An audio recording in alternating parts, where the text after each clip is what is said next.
Bom dia, irmãos. É uma alegria compartilhar aqui com os irmãos Gálatas, capítulo 4. Esperamos que todos estejam bem protegidos. E, por gentileza, abra sua Bíblia em Gálatas 4. A partir do versículo 1. Ora, digo que por todo o tempo em que o herdeiro é menino, em nada difere de um servo, ainda que seja senhor de tudo. Mas está debaixo de tutores e curadores até o tempo determinado pelo Pai. Assim também nós, quando éramos meninos, estávamos reduzidos à servidão, debaixo dos rudimentos do mundo. Mas, vindo a plenitude dos tempos, Deus enviou seu Filho, nascido de mulher, nascido debaixo de lei, para resgatar os que estavam debaixo de lei, a fim de recebermos a adoção de filhos. E porque sois filhos, Deus enviou aos nossos corações o Espírito de seu Filho, que clama, Abba, Pai. Portanto, já não és mais servo, mas filho. E se és filho, és também herdeiro por Deus. Outrora, quando não conhecias a Deus, servíeis aos que por natureza não são deuses. Agora, porém, que já conheceis a Deus, ou melhor, sendo conhecidos por Deus, como tornais outra vez a esses rudimentos fracos e pobres, aos quais de novo quereis servir? Guardais dias e meses e tempos e anos, temo a vosso respeito, não haja eu trabalhado em vão entre vós. Irmãos, rogo-vos que vos torneis como eu, porque também eu me tornei como vós. Nenhum mal me fizestes, e vós sabeis que por causa de uma enfermidade da carne vos anunciei o Evangelho a primeira vez. E aquilo que na minha carne era para vós uma tentação, não o desprezastes, nem o repelistes, antes me recebestes como a um anjo de Deus, mesmo como a Cristo Jesus. Onde está, pois, aquela vossa satisfação? Porque vos dou testemunho de que, se possível fora, teríeis arrancado os vossos olhos e mos teríeis dado. Tornei minha casa o vosso inimigo, porque vos disse a verdade? Eles vos procuram zelosamente, não com bons motivos, mas querem vos excluir, para que zelosamente os procureis a eles. No que é bom ser de sempre procurados, e não só quando estou presente convosco. Meus filhinhos, por quem de novo sinto as dores de parto, até que Cristo seja formado em vós. Eu bem quisera estar presente convosco agora, e mudar o tom da minha voz, porque estou perplexo a vosso respeito.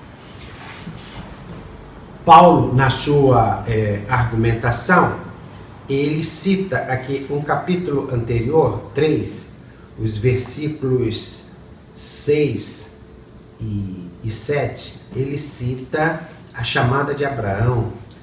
Ele cita aqui, observem, assim como Abraão creu em Deus, isso lhe foi imputado como justiça. Sabei, pois, que os que são da fé são filhos de Abraão. Ora, a Escritura, prevendo que Deus havia de justificar pela fé os gentios, anunciou previamente a boa nova a Abraão, dizendo, em ti serão abençoadas todas as nações. Lá em Gênesis 12, 3, quando Deus chama Abraão e diz, eu te abençoarei e tu, ser uma bênção, abençoarei os que te abençoarem, e em ti serão benditas todas as famílias da terra. E essa promessa, ela se cumpre em Cristo, quando cremos em Cristo Jesus. É interessante que a dimensão universal da chamada de Deus ali para Abraão, para a formação de um povo, já está bem clara na própria chamada. Em ti serão benditas todas as famílias da terra. Era uma chamada missionária. Deus, na sua providência, escolheu um povo para que esse povo, Israel, fosse o berço, o repositório da salvação, até que Cristo nascesse. E na sua providência, ele defendeu esse povo, ele separou de outros povos para que esse povo dele não importasse a idolatria dos vizinhos, deu leis para esse povo que controlavam várias áreas: plantio, roupas, alimentação, adoração. E por isso o salmista diz: oh, quanto amo a tua lei, porque essa lei demonstrava o carinho, o cuidado. E é interessante que Israel se julgou superior por causa disso. E aqui tem, e isso vai aparecer também em Gálatas. Eles viram nessa seleção um sinal assim de superioridade, multiplicar as prescrições da lei, aumentar as diferenças, e achavam que ser judeu era pertencer à elite das nações. E esse preconceito contaminou até a esperança messiânica. Lá em Atos 1,6, eles perguntam: Senhor, é neste tempo que restauras o reino a Israel? Restauração política.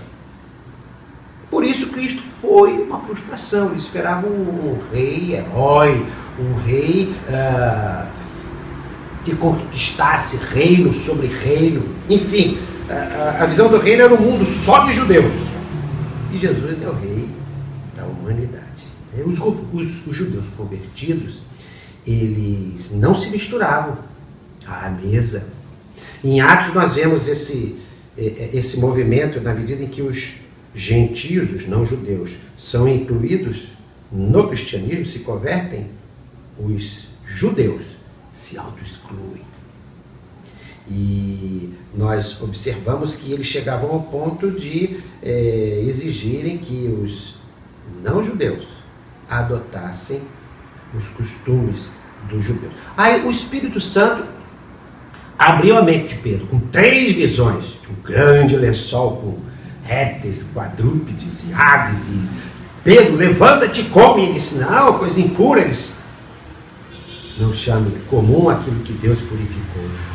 Tentando abrir a sua visão estreita para que ele entendesse que Deus ama a todos, a salvação é para todos. E mais adiante ele viu que Cornélio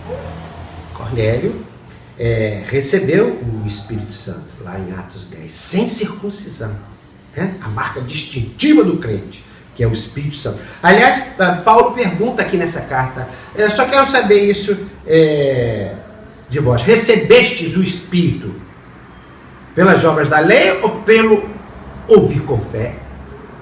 Espírito Santo. E aqui também no capítulo 4, que é o texto básico, ele diz: e porque sois filhos, Deus enviou aos nossos corações o Espírito, seu Filho, o Espírito Santo, o dom, que não é dado em função de mérito, senão deixaria de ser dom. A condição é crer e se arrepender. Então, esse problema dos judaizantes é importante para nós entendermos a carta aos Gálatas. Nós observamos que eles exigiam a circuncisão, cortar em volta. Era a remoção do prepúcio, a pele do órgão sexual masculino, era a marca do pacto entre Deus e o seu povo. Inclusive Paulo, que também lida com esse problema lá em Romanos, de uma forma um pouco mais suave, não nesse tom de Gálatas, mas depois lá em Romanos capítulo 3, ele diz assim: é porventura Deus somente dos judeus? Não é também dos gentios? Romanos 3, 29. Também dos gentios, certamente. Se é que Deus é um só, que pela fé há de justificar a circuncisão e também por meio da fé a incircuncisão. Circuncisão é sinônimo de judeus e incircuncisão dos não-judeus. Em suma, eles exigiam a circuncisão e outras coisas que acompanhavam. Paulo fala aqui no capítulo 4, os irmãos a prestar atenção, versículos 9 a 11, ele fala na observância do calendário judaico, guardar dias e meses e anos, né? Ele diz aqui: agora, porém, que já conheceis a Deus, ou melhor, sendo conhecidos por Deus, Gálatas 4, 9, como tornais outra vez a esses rudimentos fracos e pobres, aos quais de novo quereis servir? E ele explica quais são os rudimentos. Guardais dias, meses, tempos e anos. Temo a vosso respeito que eu não haja trabalhado em vão entre vós. Então, em suma, era um cristianismo via judaísmo. Quer dizer, a fé em Cristo não era suficiente. Imaginemos, por exemplo, os missionários lá do tempo de William Buchbach, Salomão Gisborne, chegando aqui e dizendo: olha, vocês brasileiros têm que vestir jeans, comer hambúrgueres e respeitar o feriado de 4 de julho. Enfim, virar americano para ser cristão.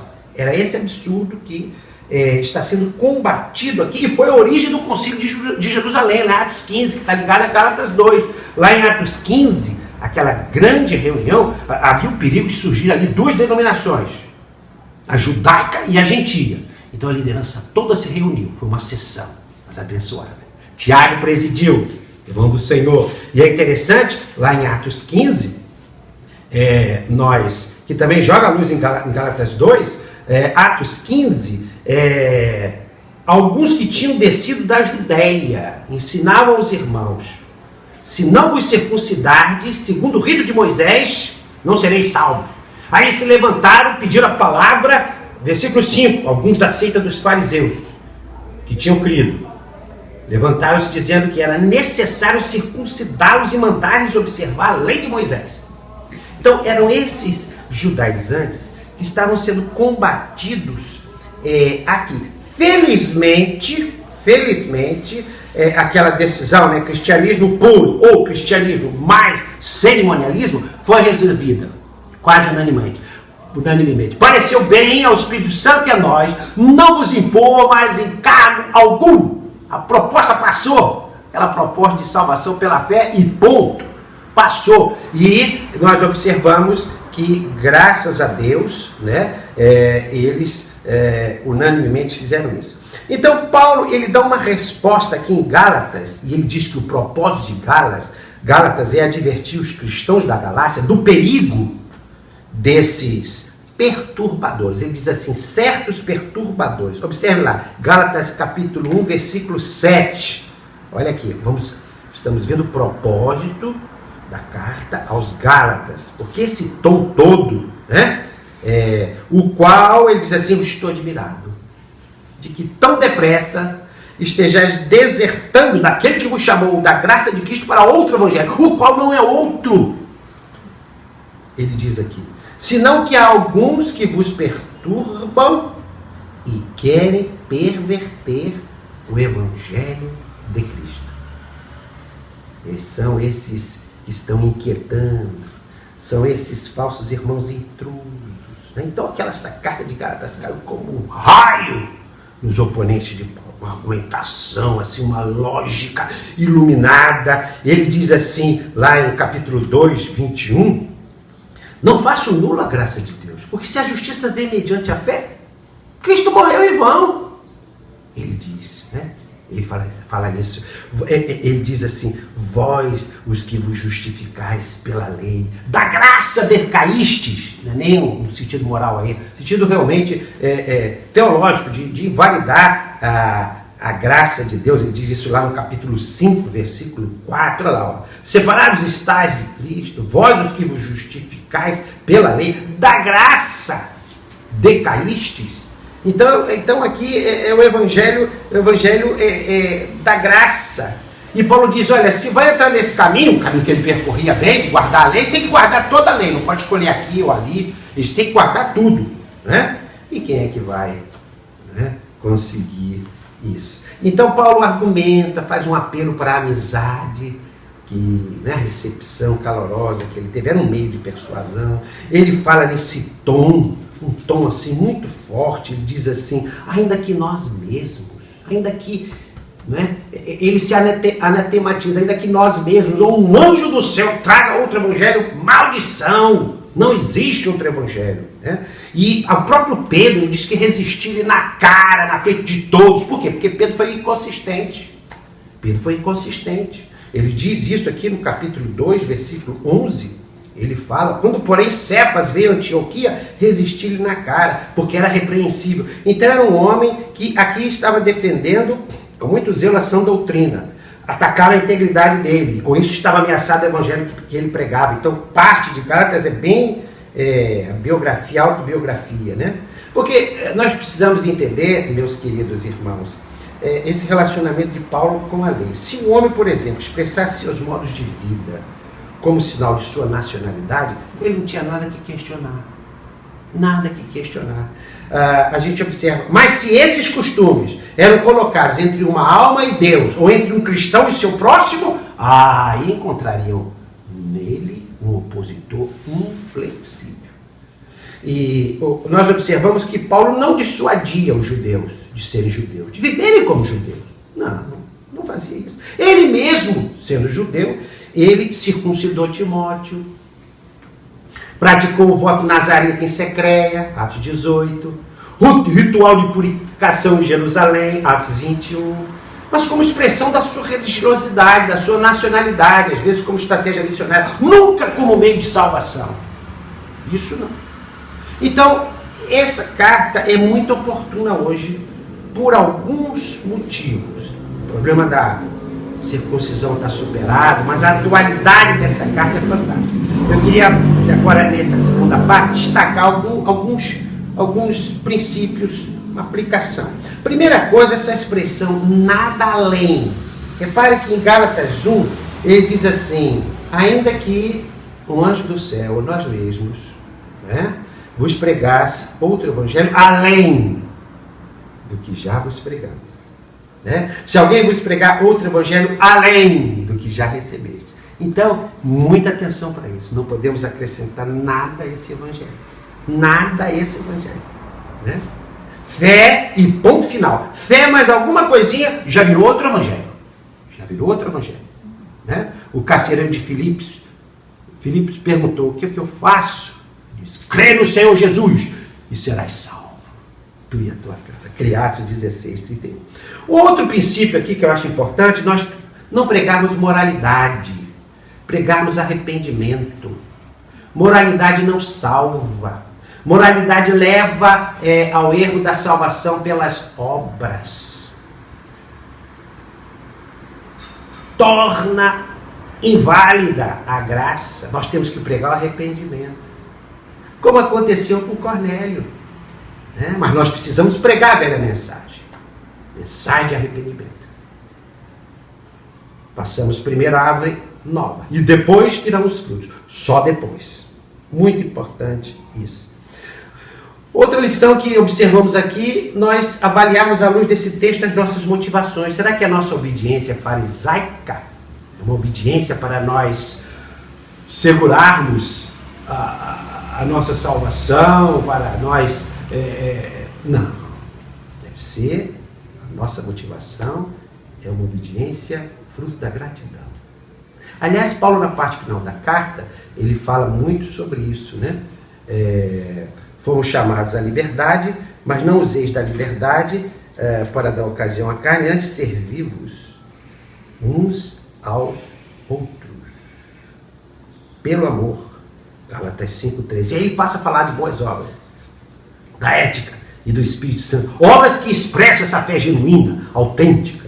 Então, nós precisamos ter sempre em mente que essa é a motivação superior.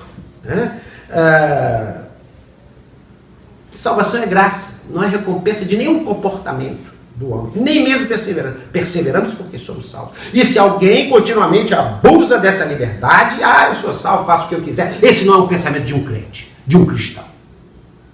Mas sim, eu sou salvo, completamente salvo, então eu quero servir a Deus por essa tão grande salvação. A motivação superior. E a última lição que eu gostaria de destacar, o texto é riquíssimo,